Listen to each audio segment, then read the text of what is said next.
মাতা কি জয় জয় শ্রীরাম জয় শ্রীরাম জয় জয় শ্রীরাম। জয় জয় শ্রীরাম। এখানে অনেকেই বক্তব্য রেখেছেন।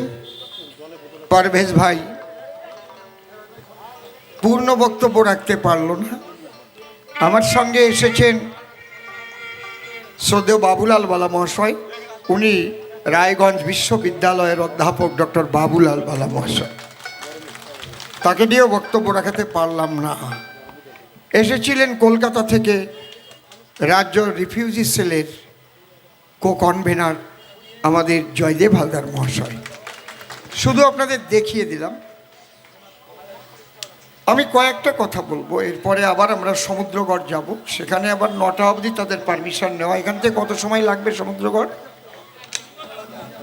আধা ঘন্টা তাও লেগে যাবে। ঠিক আছে। এই যে ভোটটা 13 তারিখে হবে, এই ভোটটা কি অঞ্চল প্রধান বানাবার ভোট বলেন?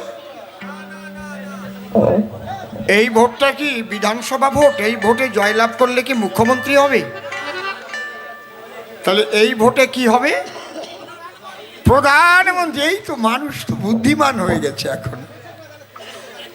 যদি সিপিএম, কংগ্রেস এবং তৃণমূল আপনাদের বাড়িতে ভোট চাইতে যায়, তাহলে আপনারা এই পাখাটা বন্ধ করেন, এই পাখাটা বন্ধ করেন, টান দিয়ে তারটা খুলে ফেলেন।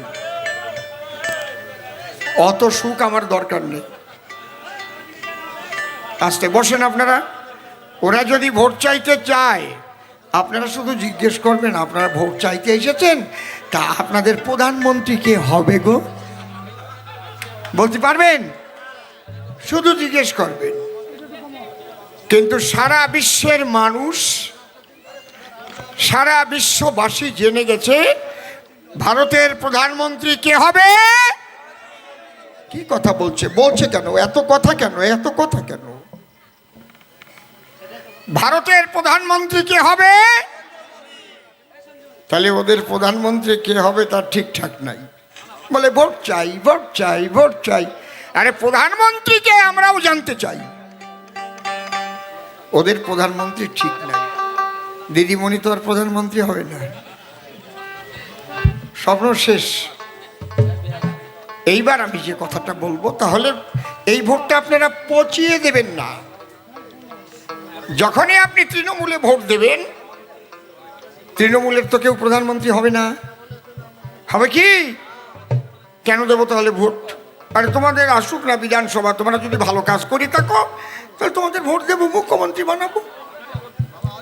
কিন্তু এদের ভোট কি দেওয়া যায়? কেন দেওয়া যায় না? এতদিন দিলেন, এখন কেন বলছেন দেওয়া যায় না? কারণ এই মানুষগুলো ভোট না দিলে তো কোনোদিন মমতা ব্যানার্জি মুখ্যমন্ত্রী হয় না। কায়দা আছে বাবা। তাহলে এই মানুষগুলোর ভোটেই মুখ্যমন্ত্রীও হয়, প্রধানমন্ত্রীও হয়, অঞ্চল প্রধানও হয়, তাই তো? এই মানুষগুলোর ভোটে এতদিন ভোট দিয়েছেন, আর কেন দেওয়া যাবে না? আমি একদম ছোট্ট ছোট্ট করে কথাগুলো বলছি।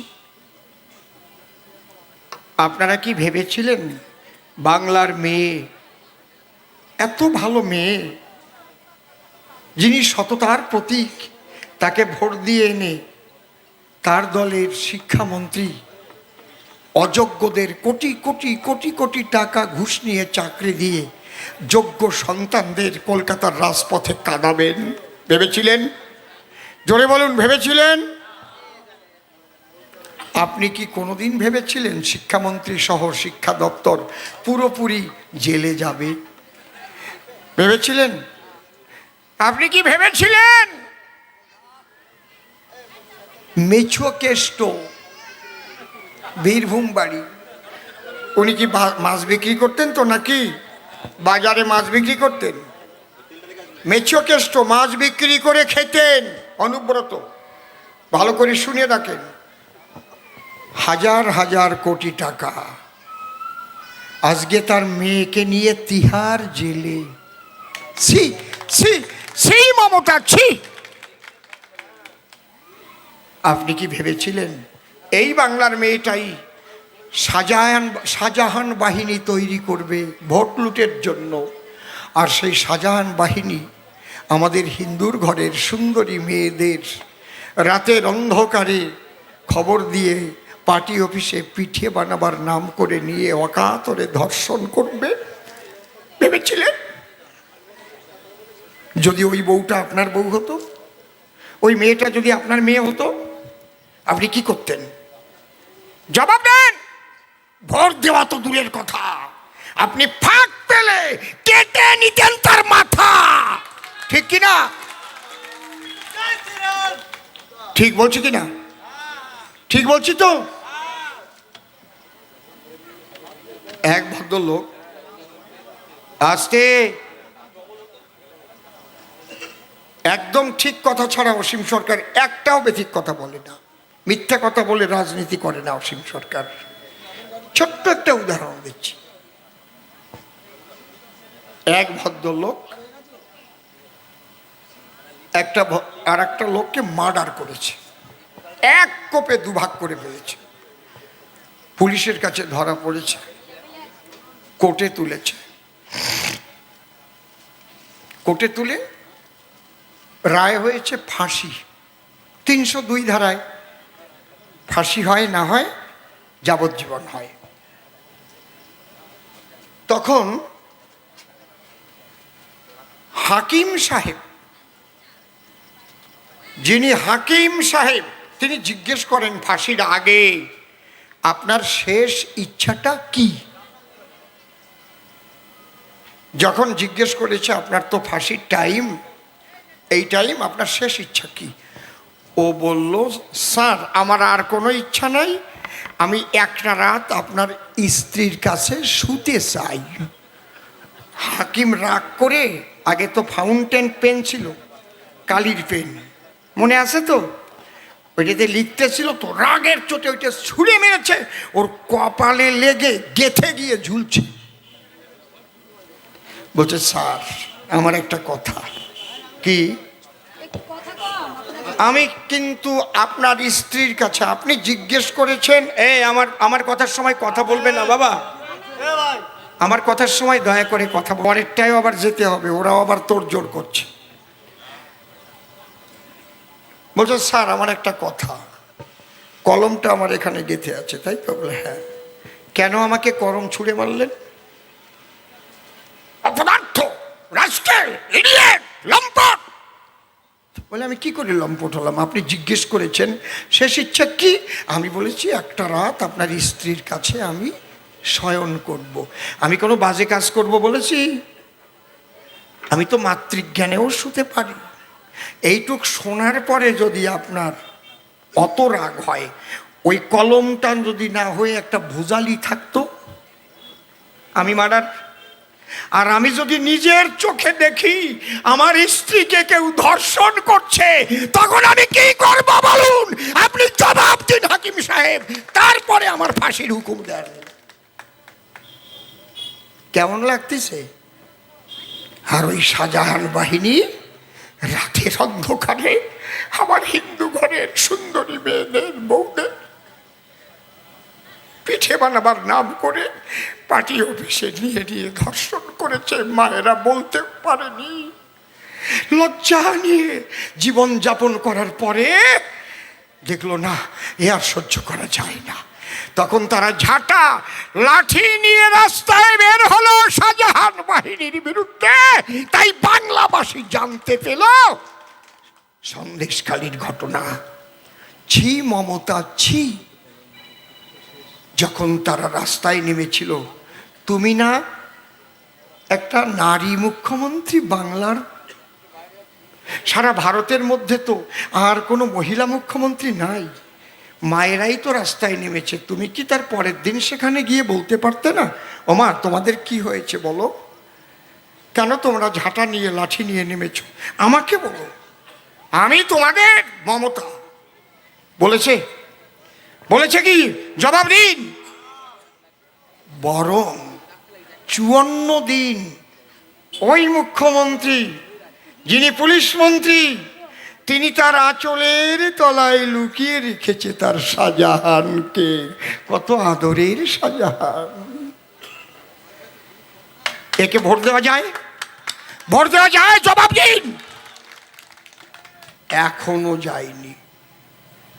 এবং এত বাজে বাজে কথা বলেছে। ওই মেয়েগুলো অভিনয় করেছে, ওই মেয়েগুলোকে বেশ্যাখানা থেকে নিয়ে আসা হয়েছে। বলেনি? বলেনি?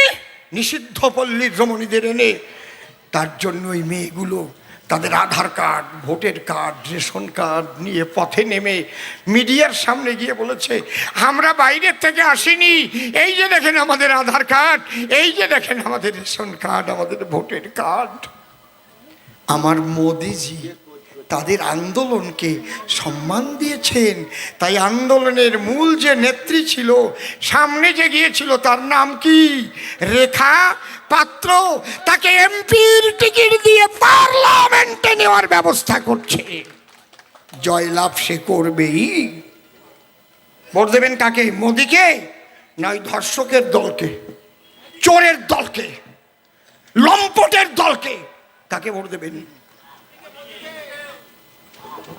আমি প্রশ্ন করতে চাই,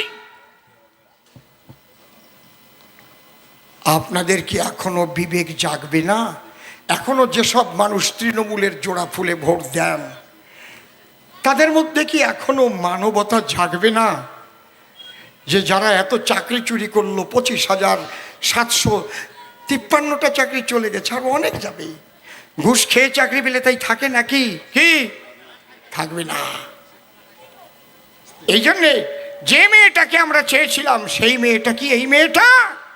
তাই আমার ছোট্ট একটা গান। কিরে ওইটা বাজা বাজা। হা হা হা, বাজাও বাজাও।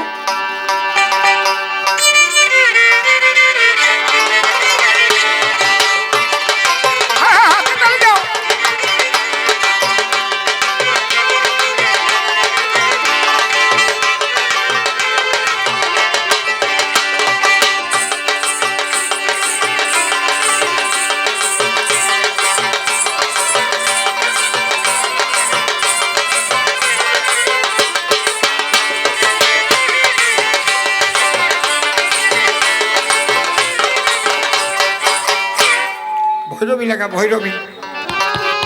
হা হা হা। ওরে যে মেয়ে, যে মেয়ে, যে মেয়ে ক্ষমতা পেয়ে নারীর সম্মান ধুলায় লুটায়, বাংলা বাংলা কি এই মেয়েকে চায়? বাংলা কি এই মেয়েকে চায়? বাংলা কি এই মেয়েকে চায়? ওরে যে মেয়ে ক্ষমতা পেয়ে, যে মেয়ে, যে মেয়ে ক্ষমতা পেয়ে নারীর সম্মান ধুলায় লুটায়, এই মেয়েকে চায় বাংলা। চায় বাংলা কি? এই লেডিসটা, মাইকটা, দোতারাটা একটু কমিয়ে দাও, দোতারা বেশি বাজছে, দোতারা কমবে।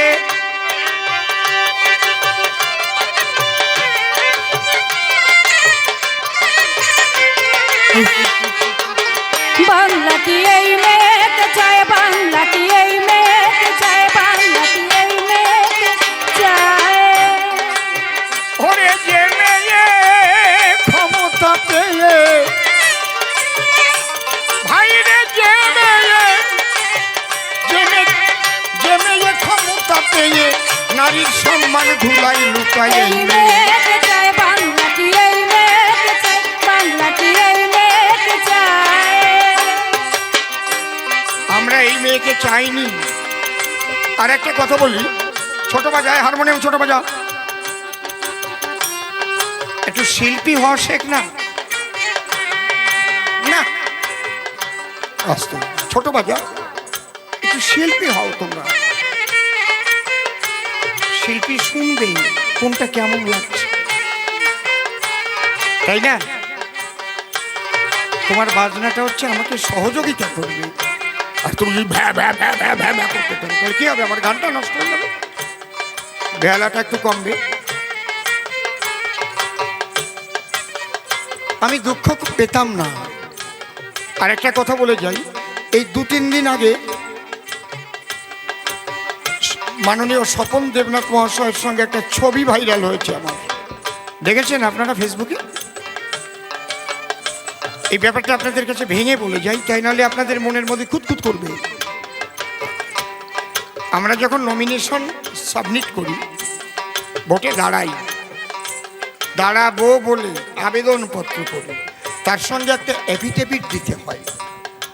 তার মধ্যে আমাদের সমস্ত কিছু লিখতে হয়, কত সম্পত্তি আছে, কি টাকা পয়সা আছে, ব্যাংকের অ্যাকাউন্ট কি আছে। ওইটা ঠিক হলো কি না হলো তার জন্য একটা ডেট হয়, সব দল সেদিন ডাকে। সেই দল যখন ডেকেছিলেন খুব সম্ভব 26 তারিখে, তাই না দাদা? অজয় দেবদা, 26 তারিখে তখন সব দলকে যেতে হয়েছে। আমাদের টাইম ছিল 11টায় ঢুকতে হবে, কিন্তু আমরা কেউ 10 মিনিট আগে, কেউ 5 মিনিট আগে গেছি। সামনেই 2টো সোফা ছিল, স্বপনবাবু একটা সোফায় বসলেন, আমি একটা সোফায় বসেছি, আরও 2-3 জন ছিলেন। ঝট করে কেউ ওখান থেকে ছবিটা তুলে নিয়ে নিয়েছে। আমরা সৌজন্য আলাপ করছিলাম আমাদের ডিএম অফিসে, আর ওর ঘরের সামনে। তাই দেখে ছবি তুলে ভাইরাল করে দেয়। শয়তানদের চক্রান্ত আছে সর্বদাই, হায় হায় আছে সর্বদাই, হায় হায় আছে সর্বদাই। আমি এখনো এমএলএ। স্বপনবাবুর সঙ্গে তো আমার বিধানসভায় দেখা হয়, সেখানে শর্মিলা মাও ছিলেন। আমি তো একদম শর্মিলা মায়ের পাশাপাশি বসেছিলাম ভিতরে গিয়ে। আমি আবার কানে কানে বললাম, কি মা, তোমার বিরুদ্ধে যে গান টান গাই রাগ হও নাকি? শর্মিলা মা ডেকে বলে, কেন রাগ হব, যার যার দলের কথা সেই আমরা কব। আমি তো একটু রসিক মানুষ আগাগোড়া, কি বলেন? আরে বুড়ো হয়ে গেলেও রস কি কমিছে নাকি? এখন খেজুর গাছ বুড়ো হয়ে গেলে রস আরো মোটা হয়, ফোটা কাটে, কোনো কোনো পাটালি হয় ভালো, কায়দা কত নাকি? তবে একটা কথা বলি আপনাদের কাছে, আমি আপনাদের অসীম সরকার। আমাকে কবি বলে চেনেন তো না চেনেন না? জোরে বলুন। আমি যদি ভোটে নাও দাঁড়াতাম আমাকে চিনতেন না? চিনতেন তো। আর ওই মা শর্মিলা সরকার যদি কোনোদিন ভোটে না দাঁড়াতো, কয়জন চিনত? ওনার দলের লোক চিনত। হায় হায় রে, চিন্ত? No no no no no. ওরা আমাকে বলে 4 পাস, আমি বলি তোরা চোর পাস। ঠিক তো নাকি? এমএ বিএ পাস করলে কি হবে যদি সে ঘুষখোর হয়, চোর হয়, আবাস যোজনার টাকা চুরি করে, গরিবের পায়খানা খায়, কি বালি চোর, কয়লা চোর, গরু পাচারকারী? তার চাইতে আমার নিরক্ষর গ্রামের মানুষগুলো অনেক ভালো। আমি তাদের ভক্তিভাবে প্রণাম করি। তোমরা অনেক ভালো মানুষ। তোমরা কোনোদিন তিহার জেলে যাওয়া লাগবে না। তোমাদের বাড়ি কোনোদিন ইডিও আসবে না, সিবিআইও আসবে না, ঠিক কিনা? তবে আমি আপনাদের একটা কথা দিয়ে যাই, যদি কি আমরা তো জয়লাভ করেই যাব, কি বলেন নাকি? জোরে বলেন। ওমা, আপনাদের একটা কথা দিচ্ছি, বাড়ি বাড়ি গিয়ে কিন্তু বলবে তৃণমূলকে ভোট না দিলে লক্ষ্মীর ভান্ডার বন্ধ হবে। কোনো ভয় নাই। আমরা ক্ষমতায় যখনই বাংলায় আসব, আর আমার অমিত শাহজি 35টি আসন টার্গেট করেছে, তো আমি আরো 5টা বাদ দিয়ে বলছি, 30টা আসন এবার পেয়ে গেলে 26 সাল পর্যন্ত আর এই তৃণমূল সরকার থাকবে না, থাকবে না। থাকবে না। ওদের মধ্যে যারা ভালো ভালো রয়েছে তার মধ্যে তাপস বাবু চলে এসেছে। উনি একজন ভালো লিডার, ওনার কোনোদিন কোনো বদনাম নেই, কেউ দিতে পারবে না। ওনার সঙ্গে বেশ কিছু লাইনে আছে যারা ভালো, তবে চোরদের আমরা নেব না, আমরা ঘুষখোরদের নেব না, আমরা বালি চোর ঘুষখোর এদের আমরা কোনোদিন নেব না, কথা দিলাম। এটুক ভরসা রাখতে পারেন অসীম সরকারকে পদ্ম ফুলে, ভোট একবার দিলে উন্নয়ন হবে আপনাদের, গেলাম আমি বলে। এক পয়সা চুরি করব না, জনগণের টাকা ওই চোরের দলে চুরি করে সারা বাংলা করছে ফাঁকা, সারা বাংলা করছে ফাঁকা, সারা বাংলা করছে ফাঁকা। আপনাদের এই গ্রামে কোনো বাৎসরিক অনুষ্ঠান হয়, কোনো পূজা বা কোনো মেলা, কোনো মন্দির আছে? শিব মন্দির আমি কথা দিয়ে যাচ্ছি, জয়লাভ করার পরে 1 মাসের ভিতরে আমি আমার দল বল পুরো এনে এখানে একপালা পুরো 5-6 ঘন্টা কবি গান গেয়ে যাব। দলের যত খরচা আমি দেব, আপনাদের দিতে হবে না। হরিবল হরিবল। খালি এবার না, যে কয় বৎসর এখানে হবে অনুষ্ঠান, প্রতি বছর এসে আমি গাইব কবি গান। যদি দিল্লিতে ওই সময় কোনো অধিবেশন না থাকে, অধিবেশন থাকলে ডেট আলাদা করে নেব। বাক্য যখন দিলাম, অসীম সরকার বাক্যভ্রষ্ট মানুষ না, আর এক জায়গায় যেতে হবে, তাইতে ছুটি চাই। ওরাও আশা পথে চেয়ে আছে, ভেবে দেখেন ভাই। তাই সমুদ্র পাড়ে যাবো, এবার মনে আছে ভাবো। এবার ভারত মাতার জয় দিয়ে আমরা বিদায় লব, আমরা বিদায় লব, আমরা বিদায় লব। বলো ভারত মাতা কি জয়, ভারত মাতা কি জয়, জয় শ্রীরাম, জয় শ্রীরাম, জয় জয় শ্রীরাম, জয় জয় শ্রীরাম। হরি বল। হরি বল।